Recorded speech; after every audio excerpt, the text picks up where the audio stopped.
Well, howdy there, Internet students. It's Mr. Hermanson again. This is lesson 6.1b. We're going to start with a little review here.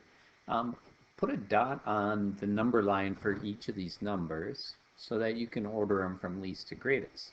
Now, to do that, change them all to decimals. So the first one, 0.5, that's pretty easy. You know that's halfway between 0 and 1, so that's right there, 0.5.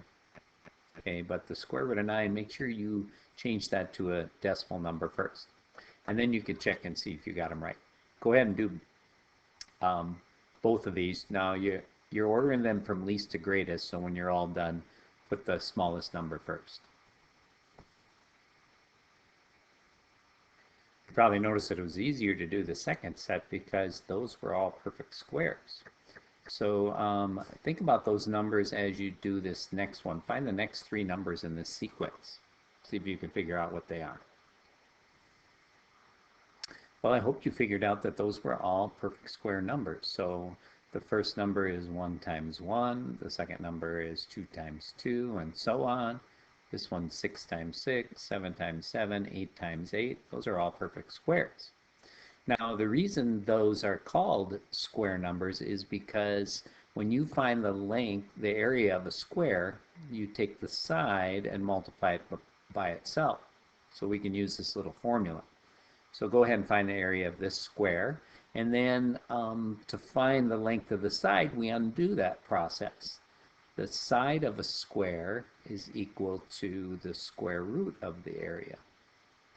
So go ahead and see if you can find the answer to those. All right. So thinking about those last two problems, try to figure out what number times itself equals 36. I'm going to give you a hint here. There may be more than one answer. Circle all possibilities. So you should have picked two of them. 6 times 6 is 36, and negative 6 times negative 6 is 36. What that tells you is that 36 has two square roots. There's a positive square root and a negative square root of 36, and this is how we indicate those. The positive square root of 36 is positive 6, and the negative square root is negative 6. Okay, so if we want the positive square root of 36, we'll just write it like this. If we want the negative square root of 36, we'll write it like this. All right? Okay, you're going to fill in the values of the table. So you have to multiply x by 3 for this one. You have to multiply x times itself for this one. You have to multiply x times negative 2 and then add 1 for the last one. Go ahead and fill in that table. Here's the values I got for that. One thing you should notice here is that this table in the middle are those perfect squares again, and they are not linear. You can tell that because you're not going up by the same amount every time. Okay, I already talked about this. The reason we call them perfect squares is because they give the area of a square that has a whole number side length. Okay, this says without using your square root key in your calculator, find the length of the side of the square whose area is 12.5312. The side length is equal to the square root of the area. Now, you know that the answer is somewhere between the square root of 9, which is 3, and the square root of 16, which is 4, and that's because the square root of 9 is exactly 3, the square root of 16 is exactly 4, and 12.5316 is in between those two values. So it should be in between those two values. All right, so when we're doing the square root of a number, we're going to use this radical sign. And when we write it like that, that means the positive square root of the number. So I'll just pick a number that you know the square root of here. So the square root of that, what that's saying is the positive square root of 36, and that equals 6. If we want the negative square root, then we're going to put a negative sign in front. All right? So when you undo the process of squaring a number, you find the square root. So it's the reverse process. And that's what that radical sign means. It means the number times itself. So you could think of it like this. If some number times itself equals something like, say, 25, then that means we're trying to figure out what x is by doing the square root of 25, or doing the negative square root of 25. All right, so I'm going to show you how to do a couple of these here. If you want to do them in your head, don't use your calculator. You can actually do all of these. Think of this one as 1, the fraction 1/100, then just split them up like this, and so it equals 1/10, which you know is 0.1. So you can write this one as 64/100 because it's 64 hundredths. All right, go ahead and do those. All right, there's the answers I got. Make sure that you put a negative sign when there's a negative sign in front of the radical. That means the negative square root. Okay, so go ahead and try these. Now when it says find the square roots, make sure you get both of those. All right, here's the answers I got for those. So how many square roots does a positive number have? Every positive number has 2 square roots. How many square roots does 0 have? 0 only has 1. There is no negative 0. Instead of real numbers, how many square roots does a negative number have? In other words, something like this, and the answer is none. They don't exist. You can't take the square root of a negative number. So is this true or false? -4 equals the square root of 16? No. This means this equals the positive square root of 16, which is 4. If we want the negative square root of 16, that would be -4.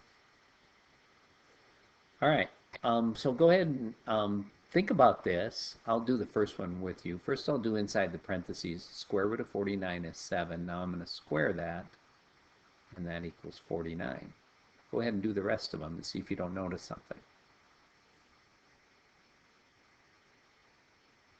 So as you can see from your answers in the last part, if you take the square root of some number n and you square that number, you end up with n if n is positive to begin with. You end up with the opposite of n when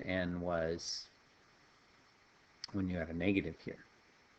So no matter what happens, when you take the square root of a positive number or a negative number squared, you get a positive number. So, and we'll just write this, always positive. The only one that turned out to be negative was this one that had the negative out in front of it. All right. So go ahead, you can use your calculator to check your answers, but think about what we just learned from that last one, see if you can figure out what these are. So you should have found that even if there's a negative inside there, you end up with a positive number. Make sure you're using the parentheses if you're using your calculator. So if n is positive, the square root of n squared will equal n. It'll be positive, basically, is what we're saying. If n is negative, the square root of n squared equals, actually it equals the opposite of n, because remember n was negative to begin with. So, so let's say, we're going to say it this way. Now, don't take that to mean that n is negative. It's just the opposite of the negative that it was to begin with. So it's really positive. So let's just write that there. It's really positive. Okay. If you remember from last year, there's actually a function in math that will make sure every number is positive, and it's called the square root. So if we want to make sure we get this right, we can just say the square root of n squared is equal to the absolute value of n, which is basically saying make sure your answer is positive.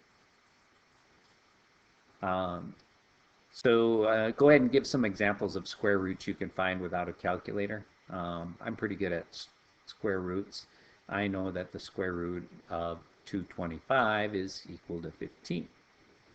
You can also do fractions as long as the numerator and denominator are both perfect squares. Like if we have 9 over 49, we can just do the square root of 9, which is 3, and the square root of 49, which is 7.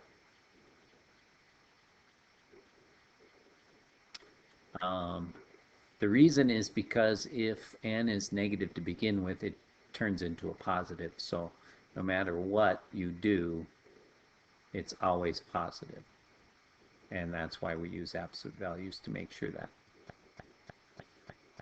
Okay, on these you're going to use your calculator to do it. Now, one thing I want to show you on your calculator that you have to remember if you want to do the square root of 5 times the square root of 5. You might know that what that number is already, but I just want to show you. So we're going to do the square root of 5, and you're going to have to press the right arrow to get out of that square root before you do times the square root of 5 again. That's all I wanted to show you there. If you don't do that, you're going to get the wrong answer. So this equals 5, and 5, since that's a terminating decimal, that's a rational number. Go ahead and try the other 3 and see what happens. If you did those correctly, you saw a long decimal for this one. Looks like this. So that's an irrational number. And for this one, you saw a terminating decimal, 2.8, which is exactly is a rational number. Okay, this develop and understand C I'm going to do on the video lesson for tomorrow. So you can go ahead and do the homework now. You should be able to do that. It's part of the assignment, not all of it. It's actually, I'll show you which ones you're going to be doing today. On the 6.1b, you are going to be doing not these. So we'll save those for tomorrow. Not these. We'll save those for tomorrow. All right. Good luck with that.